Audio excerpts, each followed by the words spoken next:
I don't even remember what it was that made me suspicious, but just then I was a happy husband. And the next day I was already watching everything Belinda was doing. I was sure she was having an affair. I checked her email on her home computer, looked in her purse when she wasn't home, looked in the glove compartment and trunk of her car, and even, the most trivial of trivialities, checked her clothes in the laundry basket. I found nothing, but even after finding absolutely no evidence that she was betraying me, something in the back of my mind told me that Belinda was lying. There was a flip side to my suspicions. I made love to Belinda more often, just to see if she seemed inexplicably relaxed. The more I made love to her, the more she wanted to make love to me, and our sex life turned 180 degrees and went from twice a week to 4 and 5 times a week. As nice as the increased amount of sex was, it didn't change the fact that I just knew Belinda was cheating on me, and I needed proof before I could accuse her of it. After 2 months of unsuccessfully trying to find any proof, I was forced to admit that I might just be wrong. I decided to make one last attempt to find out, and if it didn't work out, I would accept the fact that I was a paranoid asshole. I decided to give her the opportunity and then be where I could observe. The easiest way to do this was to arrange a fictitious 3-day business trip. That would give Belinda plenty of free time, and I would be sure to see how she used it. The first thing I did was give her advance notice so she could make her plans. The day of the trip arrived and Belinda drove me to the airport, kissed me goodbye and told me to get home soon and she would make me a warm bed.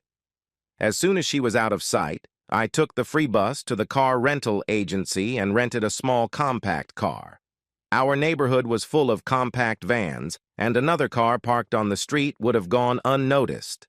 After renting the car, I drove to the motel and checked in for 3 days, then headed home.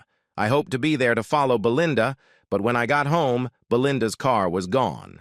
I parked a little farther down the street, walked back to the house, and entered myself, and then walked through the house hoping to find something that might tell me where she had gone. In our bedroom, I found her spread out on the bed with several of her sexiest outfits and assumed she had picked one out and had already put it on. The question was, for whom and where? I rummaged through the hall closet, looking in my coat pockets for notes or scraps of paper with phone numbers. Anything that might give me a clue when I heard the automatic garage door opener go off. I hurried up the stairs, stood where I hoped no one would notice me, and peeked down into the kitchen dining room. I saw Belinda come in with an armful of shopping bags and set them on the kitchen table, then walked over to the phone and dialed a number.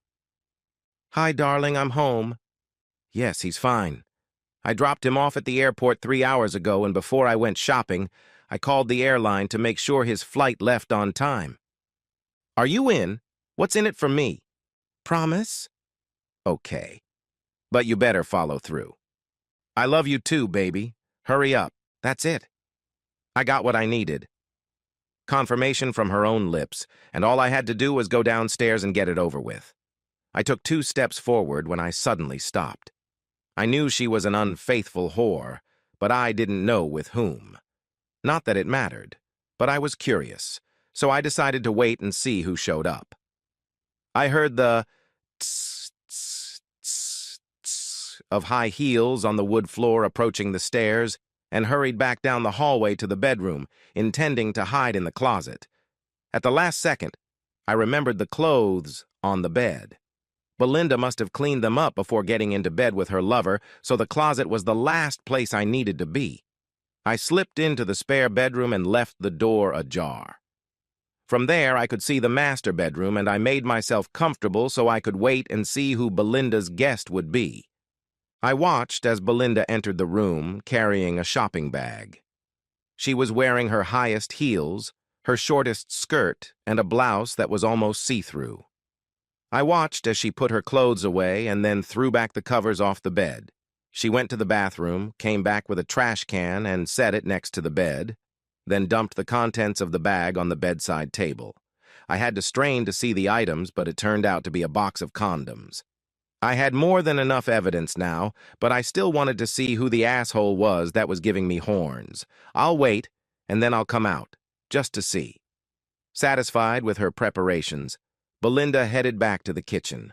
When I heard the tisk-tisk of her high heels on the kitchen floor, I quickly walked across the hall to the bedroom and grabbed the small Olympus D370 digital camera that was on a shelf in the closet, then hurried back to the spare bedroom. The wait wasn't long.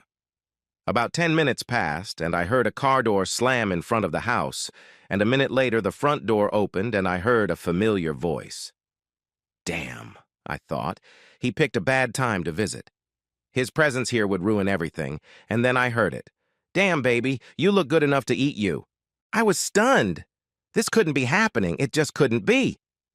I heard Belinda say, if that's what you want, love, I'm not bloody going to stop you. Come on, let's race to the bedroom. You're gonna lose. You can't run for shit in those heels. Yeah, and you don't want me to take them off, do you? Okay, well, let's go up to the bedroom. The two of them walked up the stairs, down the hallway, and into the bedroom. Even then, seeing what I saw, I couldn't believe what was happening.